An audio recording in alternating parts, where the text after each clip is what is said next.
भाई jasmine sister के event के लिए सफिया सिस्टर ने दिया है पार्टी। फरीद साहब ने दी है पार्टी। अच्छा फरीद भाई ने दी पार्टी। तो भाई देखो लो इन लोगों को पहनाए जा रहे हैं कंठे और इन लोगों के लिए आए हैं बहुत ही प्यारा बहुत ही स्वीट सा केक और माशाल्लाह आप देख सकते हैं माशाल्लाह हम लोग एंजॉय कर रहे हैं। और ये रो रही हैं मैडम, उधर देखिए रो रही है खुशी के मारे कि भाई अपनों से जो प्यार नहीं मिलता ना, सही बता रही हूँ, गैर अपने होते हैं और अच्छे होते हैं और हम सब हैं और हम सब अपने ही हैं। इधर आ जाओ।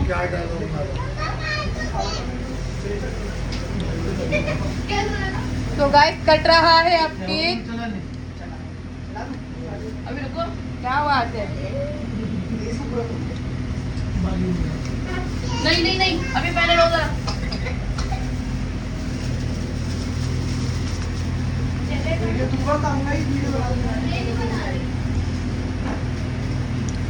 आ जाओ भाई।